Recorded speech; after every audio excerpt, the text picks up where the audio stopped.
ଆସ୍କା ତ ହିଞ୍ଜିଲା ଲେଖା ଛିଡ଼ିଛି ବୋଲି ଖବର ପାଇ ସକାଳୁ ଖାଲି ବାଡ଼ାବାଡ଼ି କରୁଛନ୍ତି। ଖାଲି ସନ୍ଧ୍ୟାବେଳେ ଦିଟା ତିନିଟା ବେଳେ ମୋ ସୂଚନା ମିଳିଛି ଯେ 3ଟାରୁ 6ଟା ଭିତରେ ହିଞ୍ଜିଲିର ପ୍ରତ୍ୟେକ ବୁଥରେ ରିଗିଂ ହେବାର ସମ୍ପୂର୍ଣ୍ଣ ସମ୍ଭାବନା ଅଛି।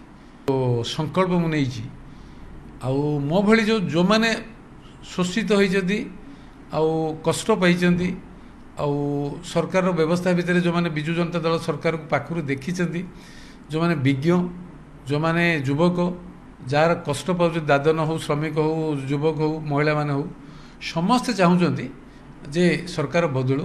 ସମସ୍ତେ ସଂକଳ୍ପ ନେଇଛନ୍ତି ଆଉ ଏ ଦ୍ୱିତୀୟ ପର୍ଯ୍ୟାୟରେ ଆଜିଠୁ ମଧ୍ୟ ସନ୍ଧ୍ୟା ପର୍ଯ୍ୟନ୍ତ ବହୁ ଆଗରେ ଭୋଟ ଦିଅନ୍ତୁ, ଆଙ୍କ ଲେଖା ଛିଡ଼ାନ୍ତୁ। ଆସ୍କା ତ ହିଞ୍ଜିଲା ଲେଖା ଛିଡ଼ିଛି ବୋଲି ଖବର ପାଇ ସକାଳୁ ଖାଲି ବାଡ଼ାବାଡ଼ି କରୁଛନ୍ତି। ଖାଲି ସନ୍ଧ୍ୟାବେଳେ ଦିଟା ତିନିଟା ବେଳେ ମୋ ସୂଚନା ମିଳିଛି ଯେ 3ଟାରୁ 6ଟା ଭିତରେ ହିଞ୍ଜିଲିର ପ୍ରତ୍ୟେକ ବୁଥରେ ରିଗିଂ ହେବାର ସମ୍ପୂର୍ଣ୍ଣ ସମ୍ଭାବନା ଅଛି।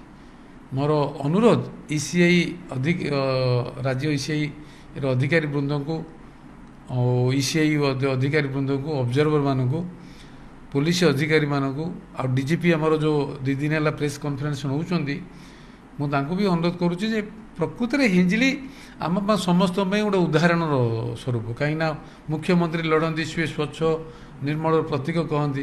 ତ ସେଇଭଳି ଜାଗାରେ ରିଗିଂ ହେବାର ସମ୍ଭାବନା ଆସୁଛି, ମିନ୍ସ ସେ ସ୍ୱଚ୍ଛ ନେଇକି ନିର୍ମଳ ନୁହନ୍ତି।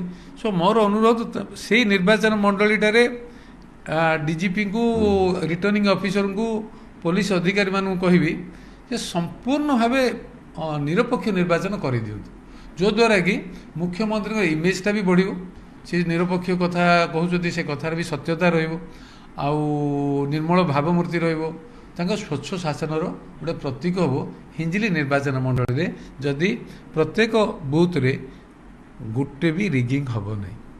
ଏ କଥା ମୋର ଅନୁରୋଧ। ମାନ୍ୟବର ମୁଖ୍ୟମନ୍ତ୍ରୀଙ୍କୁ ବି ଅନୁରୋଧ କରୁଛି, ସାର୍ ଆପଣ ଇନଷ୍ଟ୍ରକ୍ସନ୍ ଦେଇଦିଅନ୍ତୁ ଯେ ପ୍ରଦୀପ ଯାହା କହୁଛି ସତ କହୁଛି ଆଉ କିଏ ରିଗିଂ ଫିଗିଂ କରନି। ମୋର କର୍ମୀମାନେ ଯେମିତି ଆଜି ଗଣ୍ଡୋଳାରେ ବାଡ଼େଇଲ ସେ କିଛି ବୁଥ୍ ପାଖରେ, ସେମିତି ବାଡ଼ାବାଡ଼ି କରନି, କାହାକୁ ଥ୍ରେଟେନ୍ ଦିଅନି, ରିଗିଂ ପ୍ଲାନ୍ କରନି। ଅଫିସର୍ସ ମାନେ ଆଉ ଡିପିଏମ୍ ଆଉ ଯେଉଁ ଇଏ ଅଛନ୍ତି ବ୍ଲକରେ ଏସ୍ଏଚ୍ଜି ଗ୍ରୁପ୍ ମାନଙ୍କୁ ପ୍ରେସର କରନି। ଏମିତି ଏତିକି ଆପଣ କରିଦିଅନ୍ତୁ ସାର୍। ଆଉ ଫାଷ୍ଟ ଆୱାର ତ ପଳେଇଛି, ସେକେଣ୍ଡ ଆୱାରରେ ଏତିକି ଇନଷ୍ଟ୍ରକ୍ସନ୍ ଦିଅନ୍ତୁ, ଦେଖିବେ ସାର୍ ଆପଣ ଇମେଜଟା ବଢ଼ିଯିବ। ଆପଣ ହାରିଯାଇପାରନ୍ତି କିନ୍ତୁ ଇମେଜଟା ବଢ଼ିଯିବ ସାର୍।